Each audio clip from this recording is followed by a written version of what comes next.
अस्सलाम वालेकुम दोस्तों, मैं हूं सलमान। एजी एजुकेशन में आप लोगों को सबको खुशामदीद कहता हूं। दोस्तों, आज हम पढ़ेंगे रिसर्च के बारे में कि रिसर्च हम किसको कहते हैं। ठीक है, तो उसके लिए हम सबसे पहले पढ़ेंगे इंट्रोडक्शन टू रिसर्च कि रिसर्च है क्या। Research is the process of finding solution to a problem after a thorough study and analysis of the situational factors. इसका मतलब ये है कि रिसर्च एक ऐसा प्रोसेस है जिसमें हम कोई किसी प्रॉब्लम का सॉल्यूशन फाइंड करते हैं। ठीक है, यानी रिसर्च, अगर मैं किसी चीज़ के बारे में रिसर्च कर रहा हूँ तो इसका मतलब ये है कि मैं उसके अंदर से उसका कोई सॉल्यूशन फाइंड करना चाह रहा हूँ। यानी वो प्रॉब्लम मुझे फेस हो रही है तो मैं उसका क्या कर रहा हूँ, सॉल्यूशन ढूंढ रहा हूँ। लेकिन उसके लिए मुझे क्या करना पड़ेगा, थॉरोली मुझे स्टडी करना पड़ेगा, एनालाइज करना पड़ेगा सिचुएशनल फैक्टर्स को, यानी उस प्रॉब्लम की वजूहात क्या हैं और उनको किस तरह से ठीक किया जा सकता है। इसके बाद फिर मैं आपको बताऊंगा कि रिसर्च जो है वो दो किस्म के होते हैं। एक होता है आपका अप्लाइड रिसर्च और एक दूसरा बेसिक रिसर्च। अप्लाइड रिसर्च का मतलब ये है कि जिसमें हम करंट प्रॉब्लम को सॉल्व करते हैं। यानी जो, अगर मैं किसी कॉरपोरेशन में काम कर रहा हूँ तो वहाँ पे जो करंट प्रॉब्लम उस कॉरपोरेशन को फेस हो रही है, जो करंट प्रॉब्लम है उसको मैं सॉल्व करूंगा। ठीक है, तो ये मेरा क्या है, अप्लाइड रिसर्च है। जैसे कि इसकी डेफिनेशन है कि applied research is to solve a current problem face by manager in the work setting demanding a timely solution. यानी जो मुझे करंटली इस वक्त प्रेजेंट में जो प्रॉब्लम फेस आ रही है एज अ मैनेजर के तौर पर, उसको टाइमली क्या करना, सॉल्व करना। नंबर 2 आ जाता है आपके पास बेसिक रिसर्च, जिसको हम फंडामेंटल या प्योर रिसर्च भी कहते हैं। इसकी डेफिनेशन क्या है कि is to generate a body of knowledge by trying to comprehend how certain problems that occur in organization can be solved। यानी इसके अंदर ये हमें ये करना होता है कि इसका मकसद क्या है कि किसी भी किस्म की नॉलेज को जनरेट करना। यानी अप्लाइड रिसर्च तो ये है कि करंट प्रॉब्लम जो हमें फेस हो रही है हम उसका सॉल्यूशन ढूंढ रहे हैं। बेसिक रिसर्च क्या है, जो कि नॉलेज क्रिएट करने के लिए की जा रही है। यानी उसके बारे में, यानी कोई एक टॉपिक है, एक चीज़ है, उसके बारे में हम रिसर्च इस वजह से कर रहे हैं। बेसिक रिसर्च ये कहलाएगा कि हम उसके बारे में इस वजह से रिसर्च कर रहे हैं कि हम जो है वो नॉलेज जनरेट करना चाहते हैं उस चीज़ के बारे में। जैसे कि अगर एमबीए के स्टूडेंट रिसर्च करते हैं और बैंकिंग एंड फाइनेंस पढ़ने वाले student, Islamic banking and finance पढ़ने वाले स्टूडेंट अगर इस्लामिक बैंकिंग के बारे में जो है रिसर्च करते हैं, तो इसका मतलब ये है कि वो उस फील्ड के बारे में एक नॉलेज जो है वो क्रिएट करना चाह रहे हैं, जनरेट करना चाह रहे हैं नॉलेज। तो इसीलिए लिखा हुआ है कि इसका मकसद क्या है कि is to generate a body of knowledge, यानी नॉलेज क्रिएट करना, ताकि उसमें उस फील्ड के अंदर और नई चीज़ें मिले, लोगों को सीखने को मिले। ठीक है, कोई प्रॉब्लम फेस नहीं हो रही बल्कि उसको सीखने को मिले। प्रॉब्लम सॉल्व ये कहलाएगी कि अगर उस इस्लामिक बैंकिंग में लोगों को इंटरेस्ट और इस्लामिक बैंकिंग को समझने में क्या प्रॉब्लम फेस होती है, इसके बारे में अगर कोई रिसर्च कर रहा है तो ये जो है वो अप्लाइड रिसर्च कहलाएगा। यानी जो प्रॉब्लम हो रही है उसको सॉल्व करने के लिए रिसर्च की जा रही है। इसका मतलब ये हुआ कि अप्लाइड रिसर्च जो है वो किसी चीज़ की प्रॉब्लम को सॉल्व करने के लिए की जाती है, और बेसिक रिसर्च जो है वो नॉलेज क्रिएट करने के लिए की जाती है, जो कि आगे आने वाले लोगों को फायदा देती है। अच्छा, the finding of such research contribute to the building of knowledge in the various functional areas of business। हम बिजनेस के बहुत से फंक्शनल एरियाज में रिसर्च कर सकते हैं।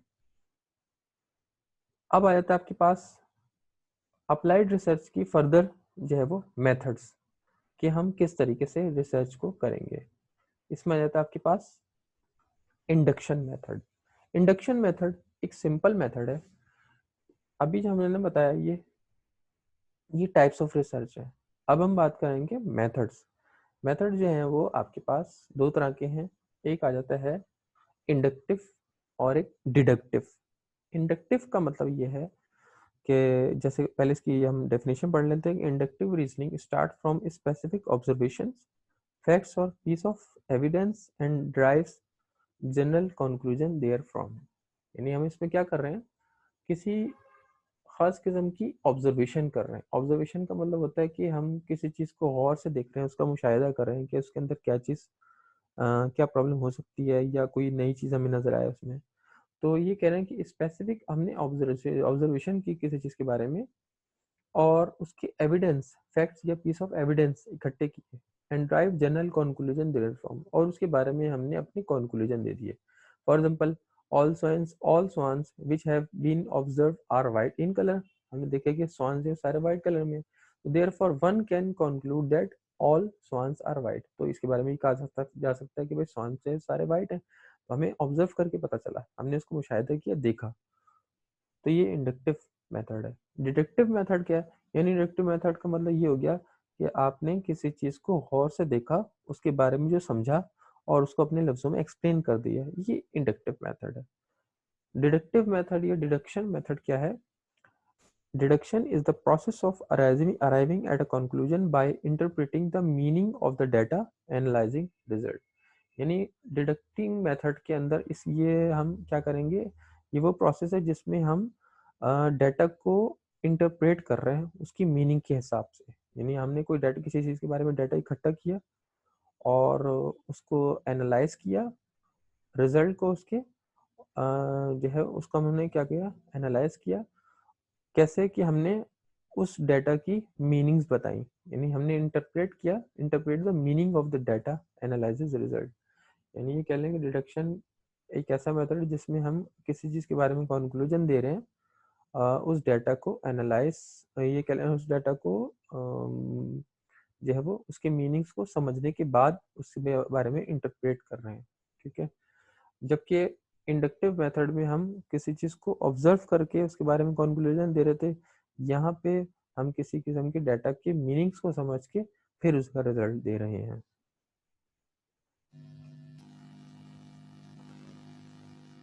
7 steps process in the deductive method. Deductive method की जो हमने बात की थी उसके अंदर जो है हमारे पास 7 स्टेप्स हैं।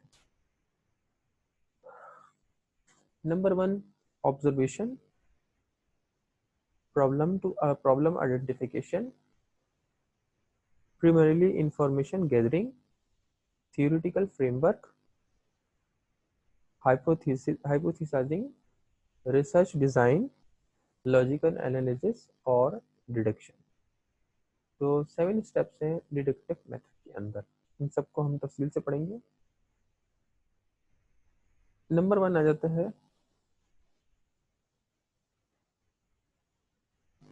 इन सब के बारे में थोड़ा सा मैं आपको बता देता हूँ। ऑब्जर्वेशन का मतलब क्या है कि आपने किसी चीज़ को देखा, ऑब्जर्व किया, उसके बारे में, उस चीज़ के बारे में या उस प्रॉब्लम के बारे में या उस फिनोमेना के बारे में ऑब्जर्व किया और आपने अपना कंक्लूजन दिया। सबसे पहले कोई भी रिसर्च की जाती है तो उसको सबसे पहले ऑब्जर्व ही किया जा रहा होता है, यानी उसको पहले गौर से उस चीज़ को देखा जाता है या उस चीज़ को समझा जाता है, उसके बाद फिर अपनी रिसर्च स्टार्ट की जाती है।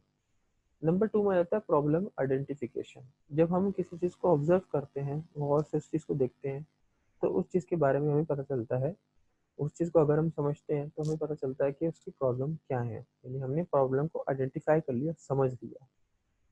फिर आ जाता है आपके पास प्रीमरीली इन प्रॉब्लम आइडेंटिफिकेशन में प्रीमरीली इंफॉर्मेशन गैदरिंग होगी। अब हमने प्रॉब्लम को आइडेंटिफाई कर दिया तो उसके बारे में इंफॉर्मेशन इकट्ठी करेंगे। नंबर 3 आ जाता है थ्योरेटिकल फ्रेमवर्क।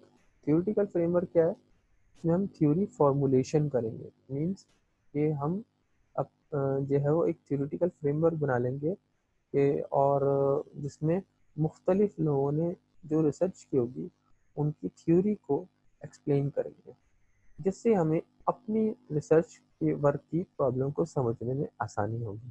ठीक है। तो जैसे हम लिटरेचर रिव्यू करते हैं, जब रिपोर्ट बनाते हैं तो उसमें लिटरेचर रिव्यू करते हैं, तो ये आपका थ्योरेटिकल फ्रेमवर्क होता है जहाँ पे आप थ्योरी फॉर्मुलेशन करते हैं, मीन्स के जो रिसर्च हो चुकी है उसके बारे में, उस टॉपिक से रिलेटेड, तो उसमें एक्सपर्ट लोगों की जिन्होंने रिसर्च की है उनके रिसर्च को डिस्कस करते हैं, जिसको हम लिटरेचर रिव्यू भी कहते हैं। या ये कह लें कि लिटरेचर रिव्यू जो है उसी के अंदर हम उसी के अंदर थ्योरी फॉर्मुलेशन की होती है, जिसके बारे में हम बताते हैं। नंबर 4 आ जाता है हाइपोथेसिसिंग। हाइपोथेसिसिंग क्या है कि अब जो रिसर्च हो चुकी है और जो उसके बारे में अब तक, उस फिनोमेना के बारे में अब तक लोगों की जो राय है, फॉर एग्जाम्पल इस्लामिक बैंकिंग की बात अगर हो रही है, तो इस्लामिक बैंकिंग के बारे में लोगों की जो अब तक राय है उसको हम क्या करेंगे, अज्यूम करेंगे, उसकी अजम्पशंस बना लेंगे, और उस अजम्पशन को बनाने को हम हाइपोथेसिसिंग कहेंगे। अब अगर हम उसके अगेंस्ट काम कर रहे हैं, यानी हम प्रूव करना चाह रहे हैं कि वो चीज़ वाकई सही है कि नहीं, तो हम क्या करेंगे, उस अजम्पशन के अगेंस्ट काम करेंगे। ठीक है, तो इसको हम क्या कहते हैं, हाइपोथेसिसिज्म कहते हैं। फॉर एग्जांपल, मैंने कहा कि इस्लामिक बैंकिंग जो है वो सिर्फ, एक्सपर्ट ये कह चुके हैं कि इस्लामिक बैंकिंग सिर्फ इंटरेस्ट के खिलाफ नहीं है, बल्कि यानी मतलब कि इस्लामिक बैंकिंग में सिर्फ जिस बेस पे नहीं बनाई गई कि इसमें रिबा जो है वो मना है, यानी इस रिबा को अ, रोकने के लिए इस्लामिक बैंकिंग सिर्फ नहीं बनाई है, बल्कि इस्लामिक बैंकिंग का एक और मकसद भी है, जो कि है सोशल एथिक्स। मीन्स के ये एथिकल इश्यूज को भी फोकस करती है, यानी इंटरेस्ट को भी मना करती है, जो कि इस्लाम में हराम है इंटरेस्ट, उसको भी मना करती है इस्लामी बैंकिंग। नंबर 2, इसके में जो है वो सोशल एथिक्स के बारे में भी बताती है। ठीक है, अब ये इसके बारे में रिसर्च हो चुकी है, तो अब अगर हम अपनी हाइपोथेसिस बनाएंगे तो इसकी ऑपोजिट साइड बनाएंगे। ठीक है, तो जब भी हमें पता चलेगा कि ये वाकई रिसर्च सही है या जो है वो मतलब कि सही है या अभी ये रॉन्ग है, तो आपने उसके लिए क्या कर लिया, हाइपोथेसिस अजम्पशन बना ली। ठीक है, फॉर एग्जाम्पल हमने अजम्पशन ये बनाई कि जो है वो सोशल एथिक्स, रिबा जो है, रिबा तो मना है उसमें, लेकिन सोशल एथिक्स जो पे उस पर पूरी इस्लामिक बैंक की पूरी नहीं उतर रही है। अब उसके लिए हम क्या करेंगे, अपनी जो है ये हमने अजम्पशन बना ली, अब हम क्या करेंगे, उसकी रिसर्च करेंगे। अब अगर हमें जो है वो, हम जो रिसर्च करते हैं, तो हम ये अगर फाइंड कर लेते हैं कि वाकई ही जो है वो इस्लामिक बैंकिंग जो है वो सोशल एथिक्स को भी फोकस करती है, तो हमें उसकी एग्जांपल देनी पड़ेंगी। यानी हमने उसके अगेंस्ट जो की रिसर्च की थी, तो वो हमें उसमें नेगेटिव में आंसर मिला कि नहीं, ऐसा नहीं है। इट मीन्स कि हमें उस रिसर्च को मानना पड़ेगा कि जो है वो इस्लामिक बैंकिंग जो है वो सोशल एथिक्स को भी फोकस करती है। तो अब फिर उसके बाद आ जाता है रिसर्च डिज़ाइन। जब रिसर्च डिज़ाइन हम लोग करते हैं, तो उसके अंदर हम ये देखते हैं कि हम अपना जो रिसर्च डिज़ाइन कर रहे हैं वो क्वालिटेटिव हो या क्वांटिटेटिव हो, यानी हम जो उसमें डाटा कलेक्ट करेंगे वो, इसमें बताया भी है कि फर्दर साइंटिफिक डाटा कलेक्शन, इसमें हम डाटा कलेक्शन कर रहे होते हैं, लेकिन अब हमने जो डाटा कलेक्ट किया है वो क्वांटिटेटिव है, ये क्वालिटेटिव है। अब डिपेंड करता है रिसर्च के ऊपर। किसी रिसर्च में अगर सिर्फ उसकी क्वांटिटी को काउंट किया जा रहा है, यानी सिर्फ डाटा को कलेक्ट किया जा रहा है और उसकी बेसिस पे इंफॉर्मेशन, उसकी बेसिस पे कंक्लूजन दिया जा रहा है, तो ये तो क्वांटिटेटिव डाटा आ जाएगा। ठीक है, तो क्वांटिटेटिव रिसर्च ही ज़्यादातर, क्वांटिटेटिव डाटा कलेक्शन ही ज़्यादातर जो है वो रिसर्च में यूज़ होती है।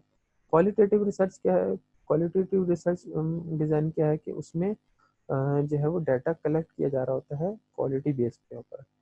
तो ये हो जाता है क्वालिटेटिव रिसर्च। फिर आ जाता है आपके पास number 6, logical analysis. Logical analysis क्या है कि हमने जो रिसर्च की है उसके बारे में अगर हम अपनी बात को प्रूव करना चाह रहे हैं, तो हमें उसकी लॉजिक भी देनी पड़ेगी। लॉजिक मीन कि उसका रीज़न देना पड़ेगा कि ये ऐसा क्यों है।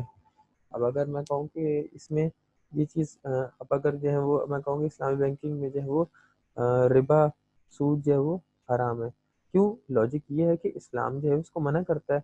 क्योंकि अब इस्लाम मना करता है, इस्लाम इस बारे में लॉजिक देता है कि इंटरेस्ट क्यों मना है, क्योंकि इंटरेस्ट की वजह से, यानी सूद की वजह से जो है वो एक मुआशरे में ये कह लें कि जस्टिस कायम नहीं रहता। तो अब ये इस्लाम ने एक लॉजिक दे दी, इंटरेस्ट इस वजह से हराम है क्योंकि उसकी वजह से सोशल जस्टिस नहीं रहता, यानी माशरे में जस्टिस नहीं रहता।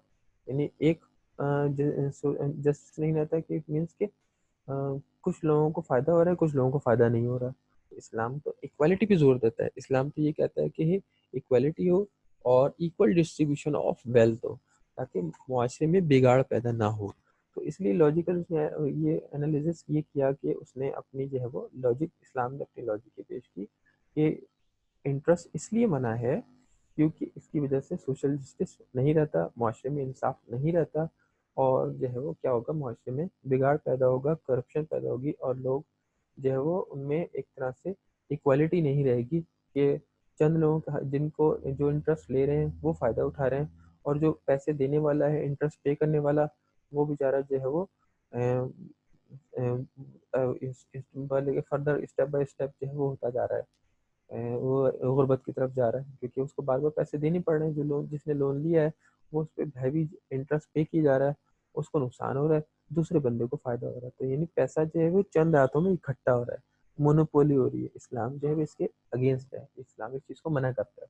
तो उसने, इस्लाम ने इसकी लॉजिक पेश की। तो हर चीज़ की लॉजिक पेश की जाती है। तो ये हो गई, इसमें हमने लॉजिक पेश की। फिर आ जाता है डिडक्शन। डिडक्शन क्या मतलब, यही मैंने बताया था, डिडक्टिव मेथड कि हमने यूज़ किया कि हमने अपने कंक्लूजन दिए। यहाँ पे डिडक्शन का मतलब ये है कि हमने अपने कंक्लूजन दे रहे हैं कि हमने रिसर्च में क्या फाइंडिंग की, यानी आप उसके अंदर अपनी फाइंडिंग्स को बताएंगे। लिमिटेशन क्या है डिडक्शन की, कि डिडक्टिव रीजनिंग में was found to be limiting because it could only handle certain type of statement and could become increasingly diverse from observation and experience। यानी कि डिडक्शन रीजनिंग में हमें ये पता चल, ये इस चीज़ तक लिमिटेड है कि उसमें सर्टेन टाइप के स्टेटमेंट्स जो कि वो क्या करते हैं, उसको ऑब्जर्वेशन और एक्सपीरियंस, वो हम इसके अंदर ज़्यादा नहीं कर पाते डिडक्टिव मेथड के अंदर। कंबाइनिंग इंडक्शन एंड डिडक्शन, अगर हम इन दोनों को एक साथ कंबाइन करते हैं, when inductive and deductive reasoning were combined to form inductive deductive reasoning, the to and fro process of developing hypotheses inductively from observations, charting their implications by deduction, and testing them to refine or reject them in the light of the result, found a powerful basis for the progress of scientific knowledge, a proper method। यानी अगर हम induction method को और deduction method को एक साथ combine करते हैं, तो हमें to and fro process use करना पड़ेगा, जो कि क्या कहता है कि वो ये कहता है कि हाइपोथेसिस बना लिया जाए, और जो आपने ऑब्जर्व किया उसकी एक हाइपोथेसिस बना ली जाए। जो हाइपोथेसिस मैंने बताया था कि अजम्पशन बनाई जाए, और इसके अलावा इसके बाद अलावा ये कि दोनों को टेस्ट किया जाए और रिफाइन किया जाए या रिजेक्ट किया जाए। यानी दोनों एजम्पशन में से एक को रिफाइन कर लिया जाता है, एक को रिजेक्ट कर लिया जाता है, in the light of result, result को देखते हुए। Found a powerful basis for the progress of scientific knowledge, तो ये हमारी एक पावरफुल बेसिस बन जाती है एक साइंटिफिक नॉलेज की। साइंटिफिक नॉलेज का मतलब ये कि एक तो होता है कि नॉर्मल नॉलेज, हमें किसी चीज़ के बारे में नॉलेज इकट्ठी कर रहे हैं तो ये नॉलेज है। लेकिन साइंटिफिक नॉलेज का मतलब ये होता है कि ऐसी नॉलेज जो कि हमें कुछ आगे का बता रही, कुछ फ्यूचर का बता रही है, और जिसके बारे में हम ये कह लें कि हमें पहले इंफॉर्मेशन नहीं थी और अब हमें इंफॉर्मेशन उसकी मिल गई है। एक किस्म की टेक्निकल नॉलेज कह सकते हैं। और प्रॉपर मेथड क्या है? अच्छा, अब इसमें कंपैरिजन की बात होती है, तो ये हमारा क्या बन जाएगा, एक प्रॉपर मेथड बन जाएगा। कंपैरिजन डिडक्शन में, डिडक्शन में क्या कंपैरिजन है? डिडक्शन में deductive arguments attempt to conclude with necessity, यानी डिडक्टिव मेथड के अंदर हम क्या करते हैं, कंक्लूड करते हैं, अपने कंक्लूजन देते हैं जो कि ज़रूरी होता है, और जो ज़रूरी है वो कंक्लूड करेंगे। जबकि इंडक्शन में arguments do not attempt to do so, rather they only attempt to conclude with probability. यानी इंडक्शन के अंदर हम अपने प्रोबेबिलिटी को कंक्लूड करते हैं, जबकि इसके अंदर जो है वो नेसेसिटी को कंक्लूड कर रहे हैं, जो कि ज़रूरी है। इंडक्टिव रीजनिंग में क्या है, open ended and exploratory specifically at the beginning, यानी इसके अंदर ओपन एंडेड और एक्सप्लोरेटरी जो है वो मेथड यूज़ किए जा रहे होते हैं, यानी किसी किस्म की लिमिटेशन नहीं है। इंडक्शन में deductive reasoning is the narrow in nature and is concerned with testing or confirming hypothesis. इसी तरह इसमें आ जाता है कि valid deduction is necessary truth preserving if the premises are true the conclusion must be true.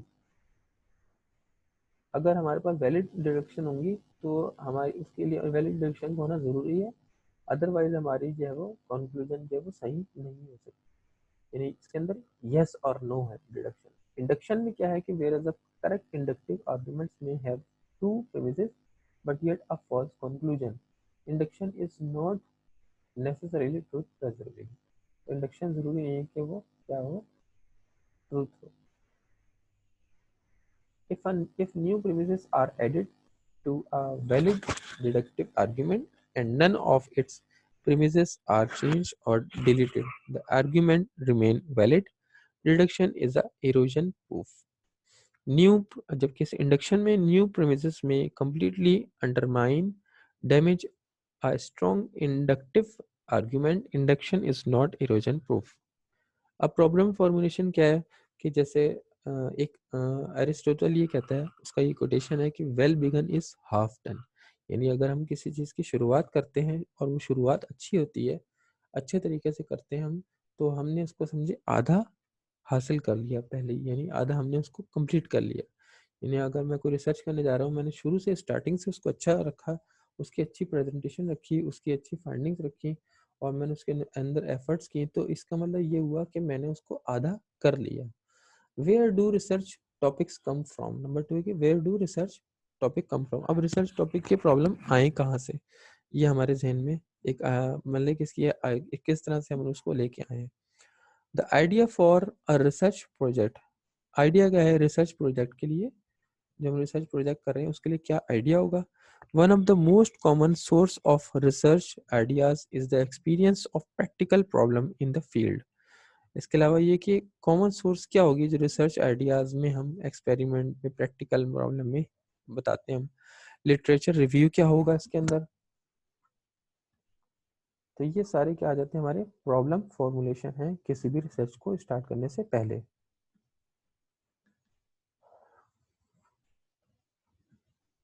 Purpose of study क्या है, exploratory. Purpose of study जो है वो दो तरह की होती है, एक एक्सप्लोरेटरी स्टडी होती है और इसके अलावा होती है डिस्क्रिप्टिव स्टडी। एक्सप्लोरेटरी का मतलब इन्वेस्टिगेशन जिसको हम कहते हैं, एक्सप्लोरेटरी स्टडी का मतलब जैसे कि नाम से पता चल रहा है कि हम इसके अंदर कोई चीज़ एक्सप्लोर कर रहे हैं, समथिंग न्यू। ठीक है, एक्सप्लोरिंग समथिंग न्यू, इसके अंदर हम कोई चीज़ एक्सप्लोर कर रहे हैं जिसके बारे में लोगों को पहले नहीं पता है, हम उसको एक्सप्लोर कर रहे हैं, नॉलेज जनरेट कर रहे हैं। तो एक्सप्लोरेटरी स्टडी में is undertaken when no information is available on how similar problems और research issues have been solved in the past.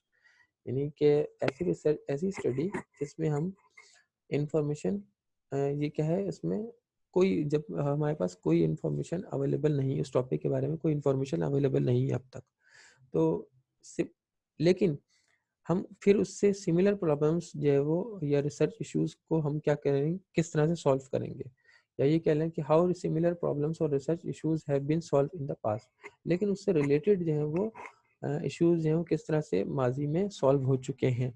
ठीक है, यानी उस चीज़ के बारे में अभी रिसर्च नहीं की गई है, लेकिन आप रिसर्च कर रहे हैं, लेकिन उससे जो रिलेटेड टॉपिक हैं उसके बारे में क्या रिसर्च हुई है और क्या प्रॉब्लम्स आई हैं और उनका किस तरह से सॉल्यूशन किया गया है माजी में, ये हम क्या करते हैं, एक्सप्लोर करते हैं उसके अंदर। डिस्क्रिप्टिव स्टडी क्या है, descriptive study is to able to describe the characteristics of variable of interest in a situation। ये क्या करती है, डिस्क्राइब करती है characteristics of variables of interest in a situation.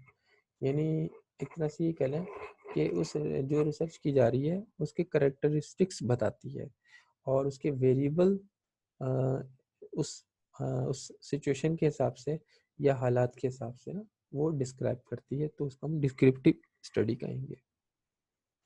अब आ जाता है आपके पास केस स्टडी। केस स्टडी क्या है, आप लोगों ने पहले सुना भी होगा, एमबीए वाले स्टूडेंट खासतौर से जब रिसर्च करते हैं और इसके अलावा रिसर्च करने से पहले जो अब उन्होंने सब्जेक्ट पढ़े होते हैं, तो जो जिस फील्ड में वो स्पेशलाइज कर रहे होते हैं तो उसके बारे में केस स्टडी पढ़ी होती है उन्होंने। केस स्टडी है क्या?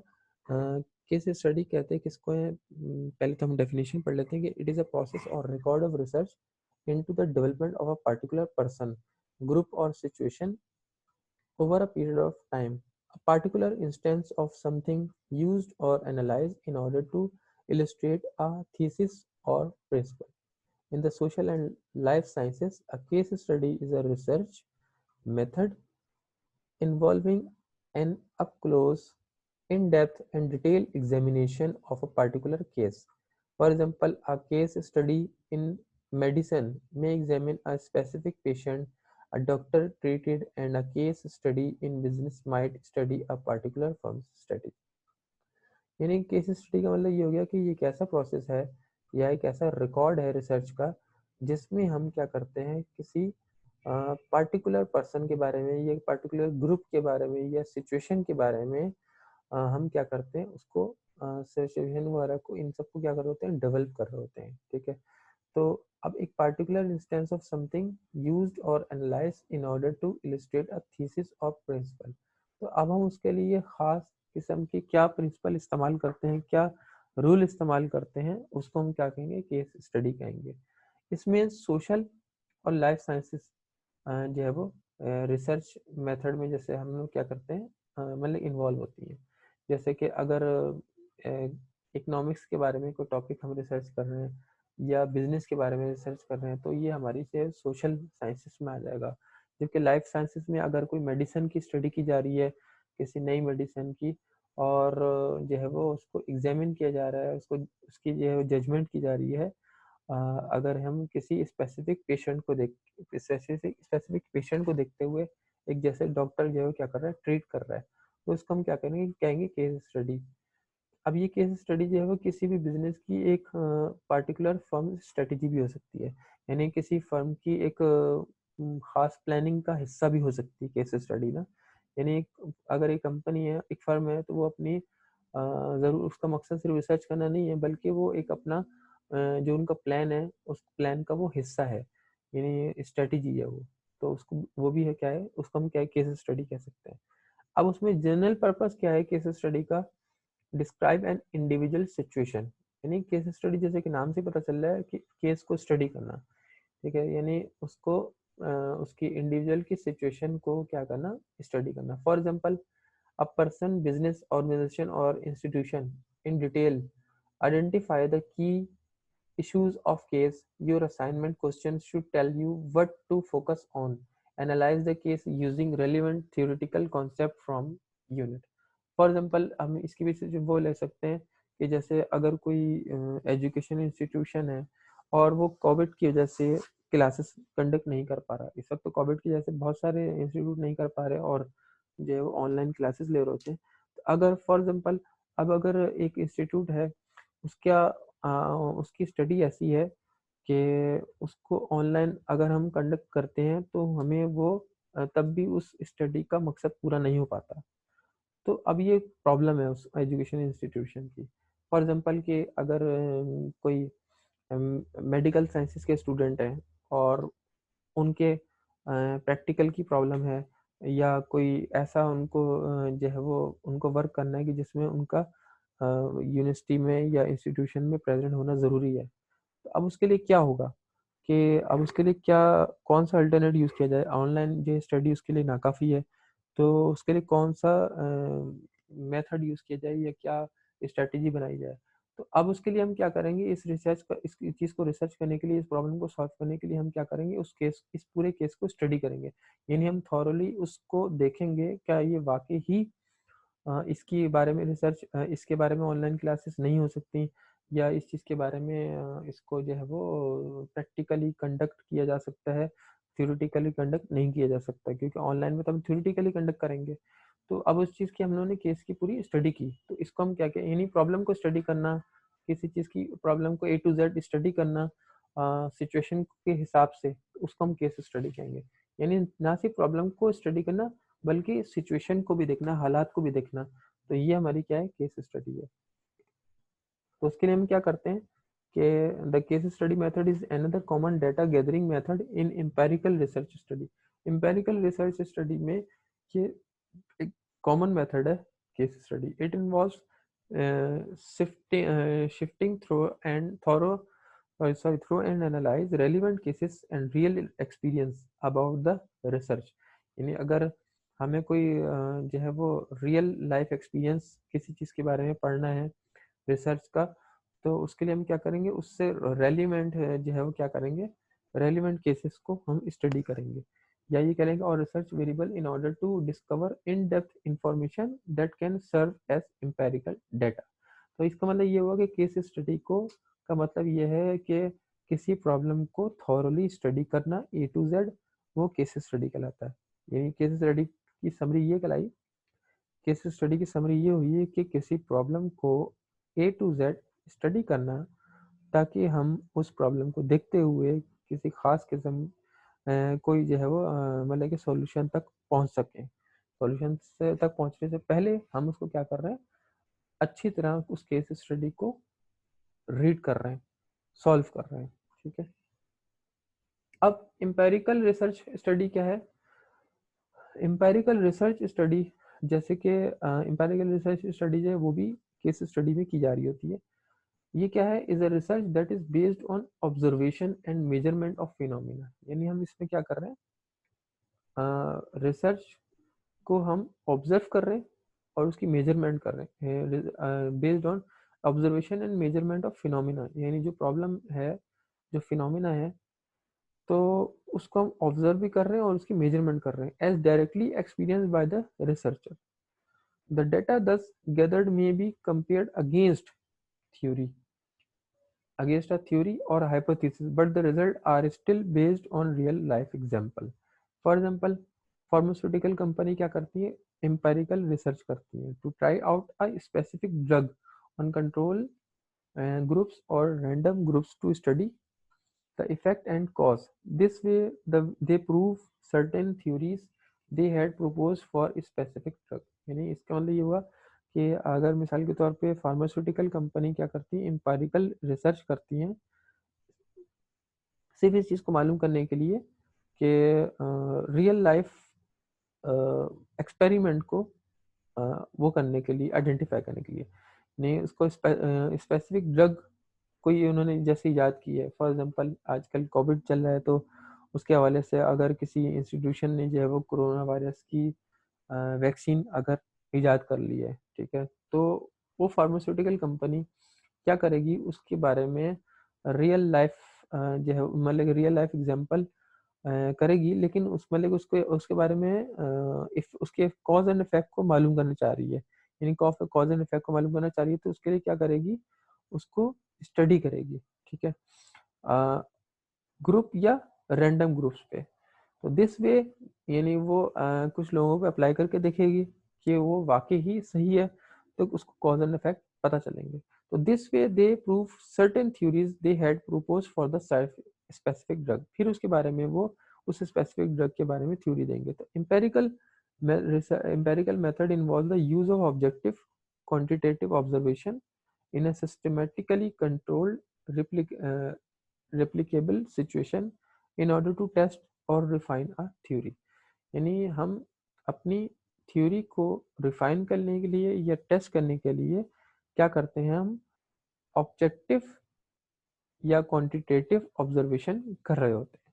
ठीक है, यानी इसका मतलब ये समझ लें कि एम्पेरिकल मेथड का मतलब ये हुआ कि हम क्या कर रहे हैं, ऑब्जेक्टिव या क्वांटिटेटिव ऑब्जर्वेशन कर रहे हैं। ऑब्जेक्टिव मीन्स जो हमारा मकसद है, क्वांटिटेटिव ऑब्जर्वेशन कर रहे हैं एक सिस्टमेटिकली कंट्रोल सिचुएशन के हिसाब से। और फिर उसके बारे में हम सिर्फ किस लिए कि थ्योरी को रिफाइन करने के लिए या टेस्ट करने के लिए। Types of case study, case study कितनी किस्म की होती हैं? Illustrative case study, cumulative case study और क्रिटिकल इंस्टेंट केस स्टडी। पहले हम इसको पढ़ लेते हैं।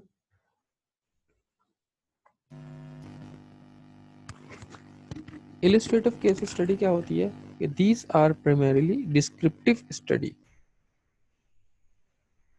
इलस्ट्रेटिव केस स्टडी जिसको हम डिस्क्रिप्टिव स्टडीज भी कहेंगे।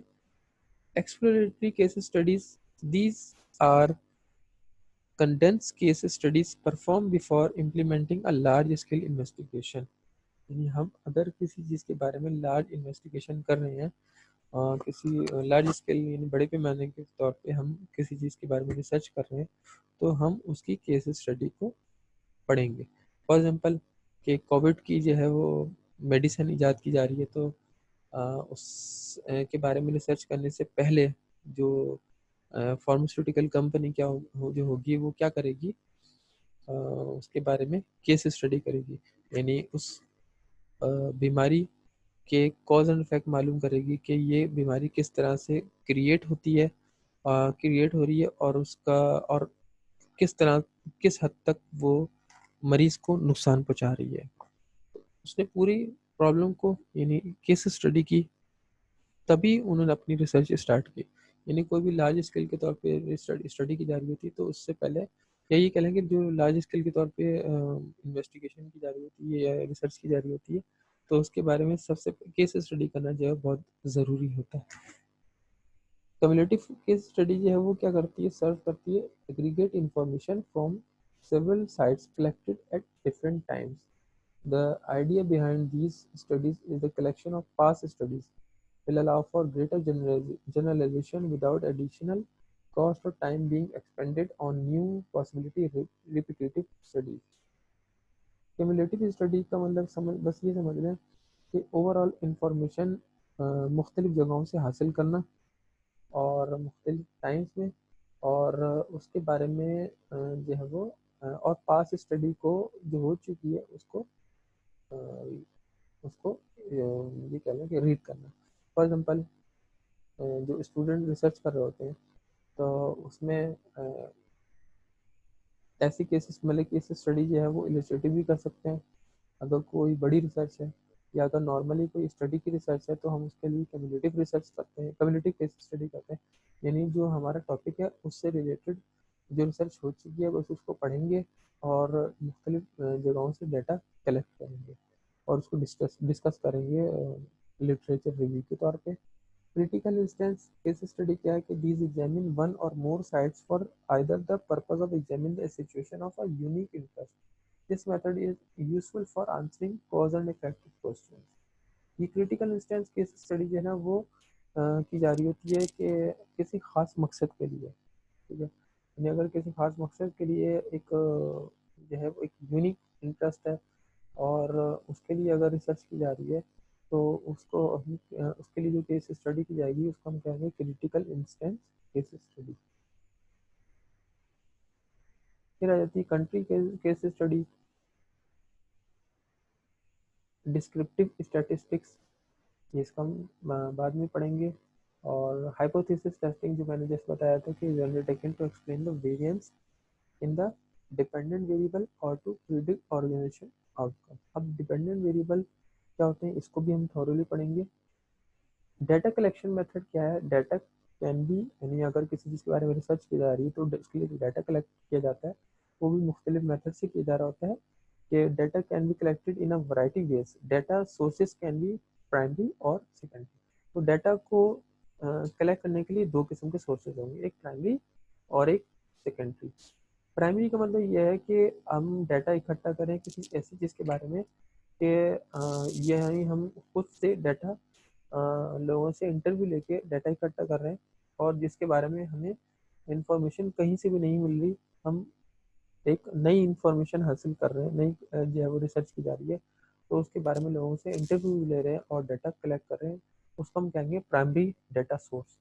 सेकेंडरी का मतलब ये कि उससे रिलेटेड रिसर्च हो चुकी है और हम मुख्तलिफ साइट से, मुख्तलिफ मैगजीन से, मुख्तलिफ आर्टिकल से, रिसर्च आर्टिकल से हम क्या कर रहे हैं, डाटा कलेक्ट कर रहे हैं और उसके बारे में उस चीज़ से रिलेटेड इंफॉर्मेशन को कलेक्ट कर रहे हैं, तो ये सेकेंडरी रिसर्च होगी और सेकेंडरी डाटा कलेक्शन होगा। और ये भी कह सकते हैं कि उस चीज़ के बारे में पहले से जो है वो वर्क थोड़ा बहुत हो चुका है, लेकिन हम फर्दर उस चीज़ को आगे बढ़ा रहे हैं, तो उसके लिए हम सेकेंडरी डाटा कलेक्शन कर रहे हैं। Data collection method such as interview, data collection method किस तरीके से होगा, इंटरव्यू के जरिए से on computer based assistant interview की मदद से। क्वेश्चन हम क्वेश्चंस पूछेंगे जो अपने लोगों से इंटरव्यू को लेके, जो इंटरव्यू में करेंगे हम क्वेश्चंस देंगे उनको। क्वेश्चन दो तरह के होंगे, ओपन एंडेड क्वेश्चन और close ended question. Open ended question वो है कि जिसमें हम जो है वो जिनसे क्वेश्चन कर रहे हैं रिस्पोंडेंट से को जो है वो एक हम अलाउ कर रहे हैं कि उसके बारे में अपनी राय बताए कि वो उस बारे में क्या करता है। ओपन एंडेड है, मीन्स कि हमने ये नहीं कहा कि हाँ या ना करें, जो उसकी अपनी राय है वो बताए। और क्लोज एंडेड का मतलब ये होता है कि यस या नो, ठीक है, उसमें हमने लिमिट लगा दी। तो ओपन क्लोज एंडेड जो है वो ऐसे क्वेश्चन होते हैं कि जिसमें हम लिमिट लगा देते हैं, तो वो क्लोज एंडेड है। और ओपन एंडेड ये है कि जिसमें हम लिमिट नहीं लगाते और रिसर्च रिस्पॉन्डेंट जो है वो अपनी राय देता है, एडवाइस दे रहा होता है, अपना एक्सपीरियंस बता रहा होता है, उसको हम ओपन एंडेड क्वेश्चनियर कहेंगे। ऑब्जर्वेशंस हो गई, जो हमने ऑब्जर्व किया किसी चीज़ के बारे में। Motivational techniques, the motivation technique use by the heads higher education institution in Pakistan. तो मोटिवेशन टेक्निक जैसे जैसे कि हेड हायर एजुकेशन के वो क्या करते हैं, इंस्टीट्यूशन के वो मोटिवेशनल टेक्निक्स यूज करते हैं। A sample is a subset of the population. Sampling क्या है? सैम्पलिंग कहते हैं कि हम किसी चीज़ के बारे में अगर रिसर्च करने जा रहे हैं, तो वो हम एक किसी चीज़ को टेस्ट करने के लिए तो हम एक सैंपल ले लेते हैं और उसको उस सैंपल की बेस पे हम अपनी ये कह लें कि अपनी राय देते हैं कि हमने उसके बारे में क्या समझा। तो sampling is the process of selecting a sufficient number of elements from a population. यानी पॉपुलेशन में से हमने चंद सैंपल इकट्ठे किए, उसकी बेस पे हमने उसके बारे में रिसर्च हम अपने उसके बारे में जो है अपनी राय दी। तो studying a sample rather than A entire population, यानी हमें इंटायर पॉपुलेशन को स्टडी करने की ज़रूरत नहीं पड़ी, बल्कि हमने जो है वो क्या कर लिया, उसके सैंपल को स्टडी कर लिया। तो mostly because fatigue is reduced, resulting in fewer errors on data collection, time, cost, human resource। अब उसमें जो है वो कह रहे हैं कि जो है वो ये कह लें कि फ्यूअर एरर हो सकते हैं, टाइम की जैसे, कॉस्ट के जैसे, या ह्यूमन रिसोर्स के जैसे। Surveys are useful and powerful in finding answer. जितना ज़्यादा हम सर्वे करेंगे, घूमे फिरेंगे, हमें उतनी ज़्यादा जो है वो आंसर्स मिलेंगे टू रिसर्च क्वेश्चन, कोई रिसर्च के क्वेश्चन के। But if data are not collected from the people और objects that can provide the correct answer to solve the problem, the survey will be in vain. तो अगर हम जो है वो डाटा इकट्ठा नहीं करते पीपल से या ऑब्जेक्ट से, that can be provided, that जो कि हमें जिससे हमें सही इंफॉर्मेशन का पता चलता है, करेक्ट आंसर का पता चलता है, तो जो हमारा क्या है सर्वे जो है क्या हो जाएगा, बिल्कुल बेकार हो जाएगा अगर हम लोगों से या ऑब्जेक्ट से डाटा कलेक्ट नहीं करते। Data analysing and interpretation, data को एनालाइज करना और इंटरप्रेट करना। इसका मतलब ये है कि आपने जिस चीज़ के बारे में डाटा इकट्ठा किया उसको एनालाइज किया, मीन उसके मीनिंग पता है, और आपने उसको इंटरप्रेट किया। जैसे कि the data analysis involve three major steps done in रफली this order: cleaning and organising the data, for analysing data representation, describing data, descriptive statistics जिसको हम कहते हैं, टेस्टिंग हाइपोथेसिस एंड मॉडल्स। तो ये सारी आपके डाटा को एनालाइज करने के तरीके, स्टेप्स हैं कि हम एनालाइज किस तरीके से करेंगे। Cleaning and organizing data for data analysis, और यानी डाटा को हम क्लीन करेंगे, किसी किस्म हम कि उसको साफ सुथरा करके, ये कह लें कि एरर हटा के, और जो है वो जो टू दी पॉइंट है वो हम बात करेंगे, उस डाटा को ऑर्गेनाइज करेंगे, तरतीब में लेके आएंगे, और उस डाटा के बारे में बताएंगे, डिस्क्रिप्टिव स्टेटिस्टिक्स करेंगे, और टेस्टिंग हाइपोथेसिस एंड मॉडल्स, यानी हम उसको उसकी अजम्पशंस कायम करेंगे और उसको हम टेस्ट करेंगे। We use inferential statistics to try to understand from the sample data what the population might think, यानी जो हमने सैंपल की बेस पे पॉपुलेशन के बारे में अंदाज़ा लगाया है, उसको देखते हुए हम अपनी टेस्टिंग हाइपोथेसिस करेंगे और अपना रिसर्च स्टार्ट करेंगे। तो ये थी हमारी जो है वो रिसर्च होती क्या है और उसके अंदर किस टाइप की रिसर्च होती है और किस तरह से रिसर्च किया जाता है, कौन कौन से मेथड यूज़ करते हैं, ये हमने इसके अंदर स्टडी किया। अब रिसर्च रिपोर्ट देना, उसके लिए जो स्टूडेंट रिसर्च रिपोर्ट बनाते हैं तो उसके लिए हमारे पास 3 तरह की चीज़ें आ जाती हैं। एक रिसर्च प्रपोजल, रिसर्च रिपोर्ट और रिसर्च प्रेजेंटेशन। यानी स्टूडेंट को पहले उसके बारे में किसी रिसर्च के बारे में जो है वो प्रपोजल देना पड़ता है, यानी इसका स्टार्ट लेना है, फिर रिसर्च रिपोर्ट बनाई जाती है और फिर उसको प्रेजेंट किया जाता है। प्रपोजल दिया जाता है कि भाई हमने ये टॉपिक सिलेक्ट कर लिया, तो सुपरवाइजर जो है वो ये कहता है कि हाँ ठीक है, आपका ये टॉपिक है, अब आप अपना वर्क स्टार्ट कर लें। जब हमने अपना वर्क स्टार्ट कर लिया, रिसर्च कर ली, तो हमने एक रिपोर्ट बना ली और फिर हमने उसको प्रेजेंट किया। तो ये थी हमारी आज की रिपोर्ट। रिसर्च प्रपोजल के अंदर जो है वो रिसर्च प्रपोजल का एक आपके सामने ये सैंपल बना हुआ है कि हम किस तरह बनाते हैं। उसमें सबसे पहले टाइटल पेज आ जाता है और एब्स्ट्रैक्ट, जिसमें हम सिंगल पेज पे होता है, जिसमें हम एक अपनी सेपरेट नॉलेज बताते हैं उस रिसर्च के बारे में। The body, no page break between section in the body. ठीक है, तो हमने किस जो है बॉडी जो है वो जो मतलब कि जो लिखा है हमने वो बताना है। बॉडी में उस बॉडी के अंदर क्या क्या इंक्लूड होगा? इंट्रोडक्शन 2 से 3 पेज की, मेथड्स होंगे, सैंपल होगा, मेजर उसकी, डिज़ाइन, प्रोसीजर, और ये सामने आगे पेजेस भी लिखे हुए कि कितने कितने पेजेस होने चाहिए। रिजल्ट्स, जो हमने फाइंडिंग की, कंक्लूजन अपने दिए, फिर उसके बारे में रेफरेंसेस, जिस जहाँ से हम लोगों ने लिटरेचर रिव्यू उठाया है तो या कोई इन्फॉर्मेशन कलेक्ट की है तो उसका रेफरेंस भी दिया जाए कि जिस साइट से हमने उसको लिया है या किस आर्टिकल से लिया है। टेबल 1 पेज का हो और फिगर्स 1 to a पेज, और फिर उसके बाद अपेंडिसेस। अपेंडिसेस मीन्स के उसके साथ जो एनेक्स्चर्स हैं वो आपने जो है वो उनके भी एक टेबल बना देने हैं, अपेंडिसेस। ये थे हमारे। अब क्वेश्चन हमारे किस तरह के हो सकते हैं कि how can you solve business problems, why do you need to know how to write the research proposal, किस तरीके से मैंने क्यों किया जाए, हमें क्यों ज़रूरत है और किस लिए रिसर्च की जाए, कैसे रिसर्च की जाए। Do you understand the research process, research process को आप किस तरीके से अंडरस्टैंड करेंगे। और do you know why do you have to identify problem statement clearly before doing research. Do you know why sampling and statistics are important to the research result? Research result तक पहुंचने के लिए sampling और statistics क्या है हमारी। Why do you have to identify the limitation of your study? Limitation क्या होंगी स्टडी की। और why the research report and presentation are important? क्यों है वो important रिसर्च रिपोर्ट और presentation. Do you know how to apply the steps of research process? आगे आप जानते हैं किस तरीके से रिसर्च के प्रोसेस स्टेप्स क्या होंगे रिसर्च प्रोसेस के लिए। अब इसके बारे में थोड़ा सा ब्रीफली हम पढ़ लेते हैं, तो ये फिर हमारा उसके बाद कंप्लीट हो जाएगा टॉपिक। एब्स्ट्रैक्ट, तो brief summary of the content of the article है, यानी जो आपने आर्टिकल लिखा, रिसर्च लिखा है, तो उसके बारे में एक ब्रीफ समरी है छोटी सी। इंट्रोडक्शन, इसमें हम एक्सप्लेनेशन देते हैं। Purpose of study, a statement of the research question the study intend to address।